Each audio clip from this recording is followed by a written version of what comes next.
This is a story that Mexican cartels don't want you to know about. Don Alejo was a 77-year-old man when the cartel tried to bully and intimidate him off his farm, but they soon realized that he wouldn't go quietly and evoked a David versus Goliath story for the modern ages.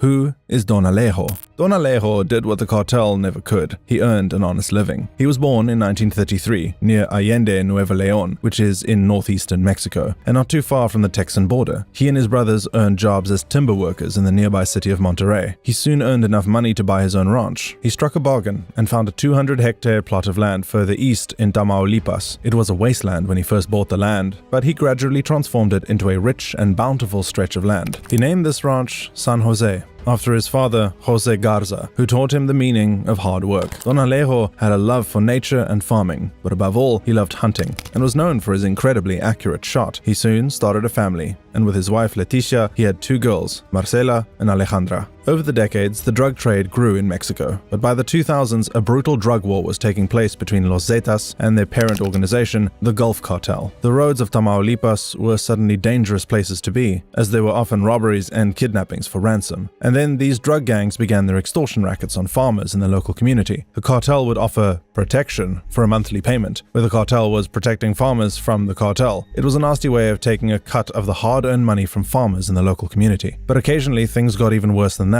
The cartel would sometimes simply evict farmers off their property and transform their land into training camps and hideouts, among other things. Don Alejo was keenly aware of what was going on. He managed to live most of his life as a simple, hard-working businessman who earned an honest living, while El Chapo and other drug lords argued that he had no choice but to enter the drug trade. Don Alejo was proving them wrong. His friends found him to be incredibly hardworking and reliable, and remarked that a promise from Don Alejo was as good as a contract. He had escaped running into the cartels until he was 77 years old. On November 12, 2010, members of the Los Zetas cartel came knocking on his door. At this time, they were one of Mexico's deadliest drug cartels, known for their torture techniques, murders, and beheadings. Let's just say that they weren't coming over to borrow a cup of sugar. The cartel knocks on his door. The cartel explained who they were and that they were taking his home from him, but Don Alejo refused to bow to their demands. So the men at his door gave him an ultimatum. He had 24 hours to collect all of his things and leave the town forever. This way, he could scrape up a lot of his precious belongings and avoid any violent repercussions. But Don Alejo also refused this offer. The cartel then proposed a less generous offer. They told him that they were coming back that night. By then, it will be the cartel's property, and he will be a trespasser on their property. So he will be killed. Whether he stayed that night was up to him, but one way or another, the cartel was coming. Don Alejo told them he was going nowhere, and that he would see them later that night. As one of Don Alejo's friends, Weibo, had once said of the incident, he would never have worked his whole life to one day let someone take everything from him. That is not his nature. And Don Alejo was clearly aware that he simply could not just go to the police. In some ways, the cartels were the police and ran rural Mexico. To give you a quick example, Ovidio Guzman, the son of El Chapo, was arrested in 2019, but on the threat of violence from the cartel, he was suddenly released again. The cartel vastly outweighs the police in terms of its membership, weaponry, and willingness to cause violence. And this wasn't any cartel on his doorstep. This was Los Zetas. A year before they arrived, Don Alejo would have come across this news story. 72 immigrants from Ecuador, Guatemala, and Honduras were murdered in Tamaulipas state in Mexico. The victims were murdered in an area of geography controlled by the Zetas, which is a very ruthless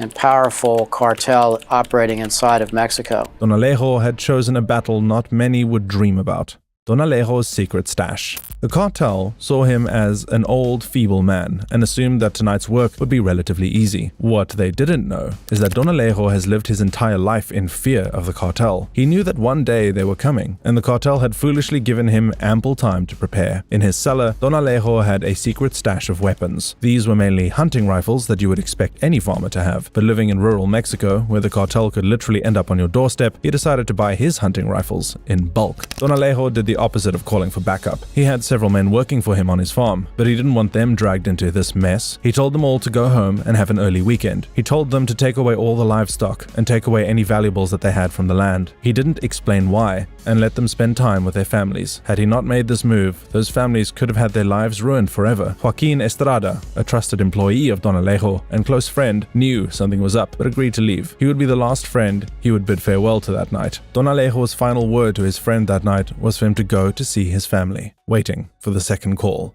The cartel had ambiguously told him that they were coming back later that night, so once the sun went down, he prepared himself for the worst, and he assumed that they would arrive at pitch dark rather than when nightfall had just begun. But before the sun went down, Don Alejo made a phone call. He called his wife and believed that this might be the final time he would hear her voice. "You know what, my love? I love you very much," Don Alejo said. "Goodbye." "Oh, my love, me too. Me more," his wife replied. "Tomorrow, God willing, we are going to talk early." Don Alejo did not disclose the danger he was in, but promised his wife that he would call her at 8 a.m. the next morning. As nightfall loomed, he was now prepared for the attack. The hours went by, and as the clock ticked further and further toward the sunrise, he probably assumed that this could have been an empty threat. Perhaps the cartel thought that they could scare the old man to leave his home and then just walk into an empty home the next morning. But at 4 a.m., only an hour or two before dawn, the cartel arrived. And they didn't sneak into that farm either. They began honking their horns, flashing lights, and firing their guns into the air. They were aggressively claiming their newfound territory. When the cartel heard gunshots from the house, gunshots that were not their own, they realized that this old man was not bluffing when he said that he would see them later tonight. They learned the hard way that a promise from Don Alejo was as good as a contract.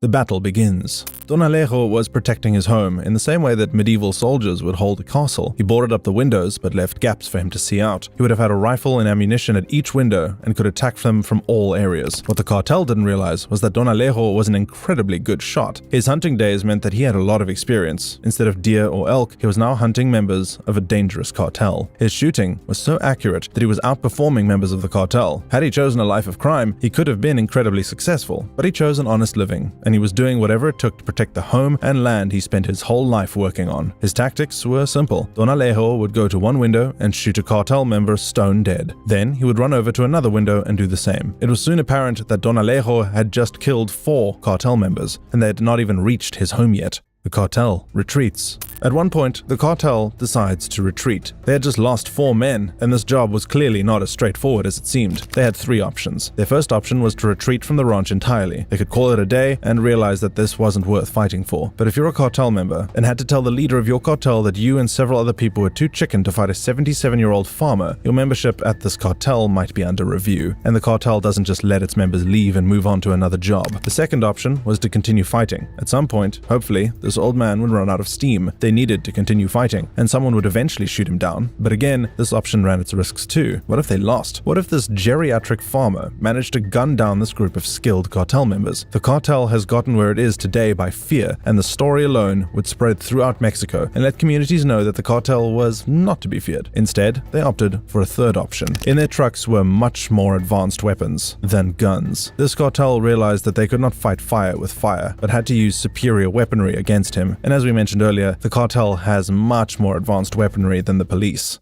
The final showdown. The cartel came at Don Alejo's house with grenade launchers. With these weapons, they could attack him from a longer distance, where his hunting rifles were no match. And instead of trying to pinpoint exactly where he was, they simply carpet-bombed his entire house with grenades. They killed Don Alejo, but were too cowardly to face him with a shootout. The sheer size and scale of the violence meant that this battle was now making waves, far from Don Alejo's ranch. Mexican authorities believed that whatever was happening on this farm was too much of a job for the police, so the Mexican Marines arrived. And seeing that the Mexican military was now involved, the surviving cartel members decided to flee the scene. Unlike Don Alejo, they were not prepared to fight against a group with more manpower and better weapons. They had finally left Don Alejo's home.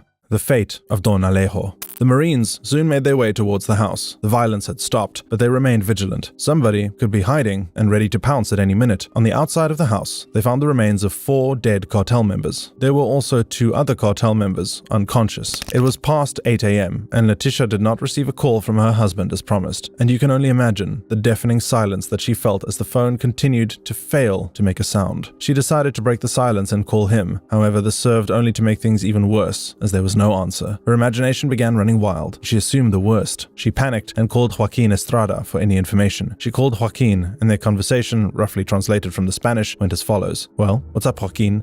It is said that you noticed that there are many soldiers. And so?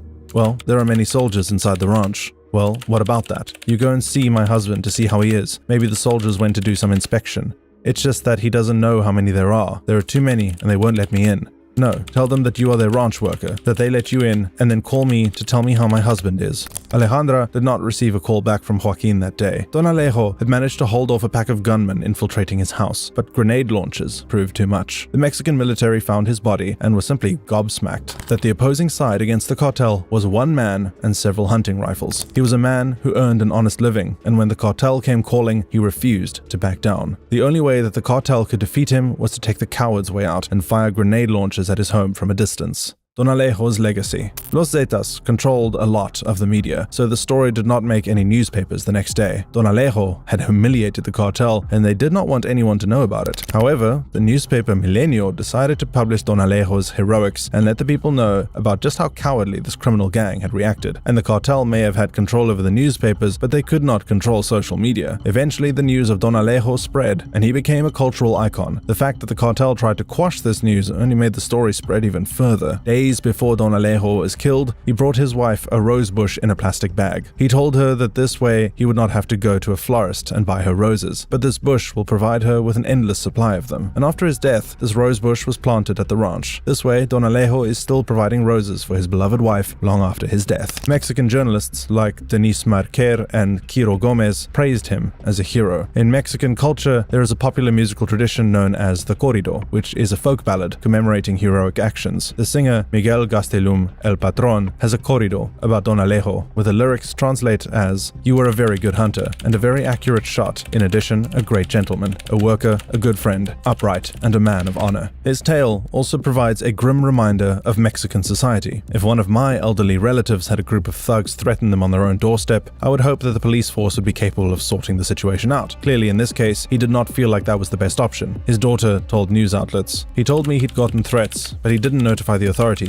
He never trusted them." And this is the sad reality that Don Alejo's family, friends, and workers have to live with. To add insult to injury, his death has not been properly investigated, and the cartels continue to be above the law. At the beginning of this video, I compared this battle to David and Goliath, and there's no doubt in my mind that Don Alejo is a hero and his courage was of biblical proportions, but if you look at the bigger picture, he is simply a hero in a society full of villains. In the play Galileo Galilei by Bertolt Brecht, one of Galileo's pupils says, "Unhappy is the land that breeds no hero." To which Galileo responds, "No, Andrea, unhappy is the land that needs a hero." In a properly functioning society, you should not be forced to fight off a cartel to protect your home. This was the sad state of affairs where Mexico needed a hero.